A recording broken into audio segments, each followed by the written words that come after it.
امام موجود ہے لیکن ہم امام تک پہنچ نہیں رہے.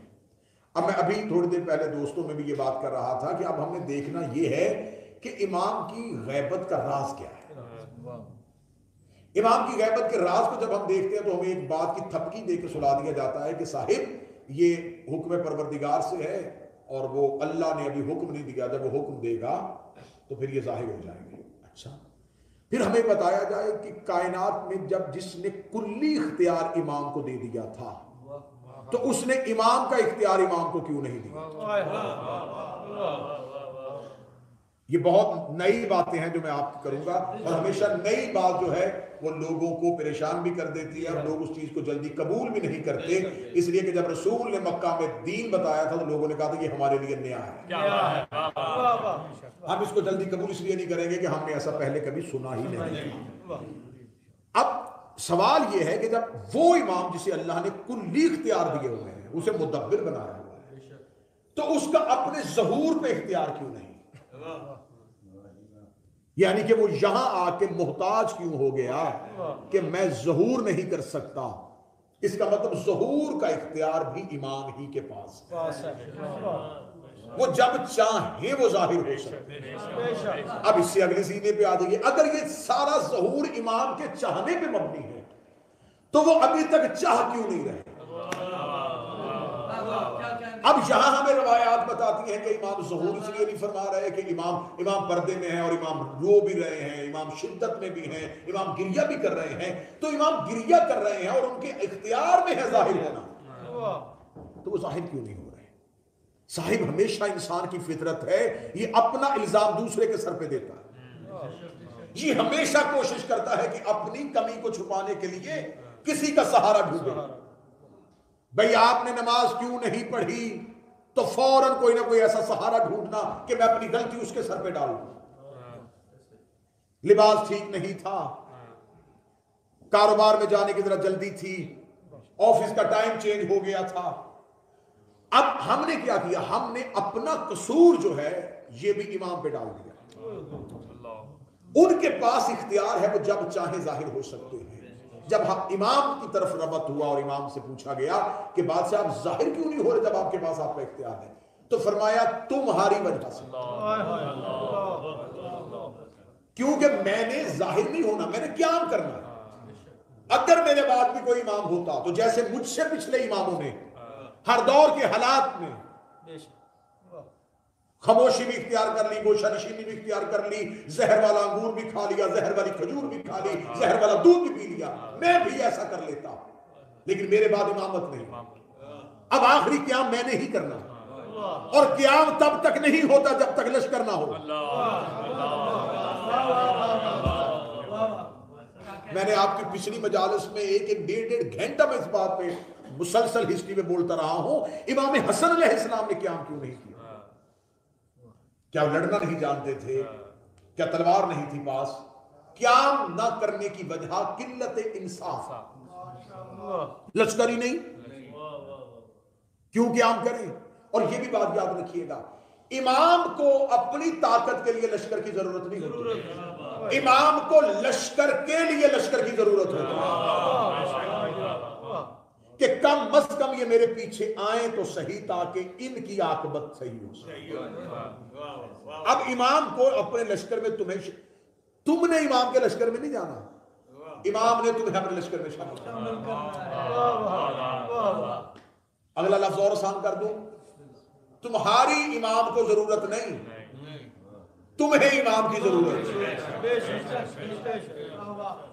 اب جو آخری قیام ہوا ہے نا، آخری قیام جس نے کیا ہے وہ کریم کربلا نے کیا ہے. کریم کربلا کے بعد آج تک امامت نے قیام نہیں کیا. آخری قیام امام حسین کا کربلا میں ہوا، اور ناصرین کی تعداد 72. اور یہ بھی فرماتے ہیں کہ آج تک پچھلے آئمہ میں سے سب سے زیادہ جو ناصرین کی تعداد ملی ہے وہ اس امام کو. تو امام حسین کے بعد جتنے بھی امام آئے، کسی نے خود کو قید خانے میں رکھ لیا، کسی نے گوشہ نشینی اختیار کر لی، ہر دور میں امامت قیام نہ کر سکی. اب اگر اس امام کے بعد بھی کوئی امام ہوتا تو شاید یہ امام بھی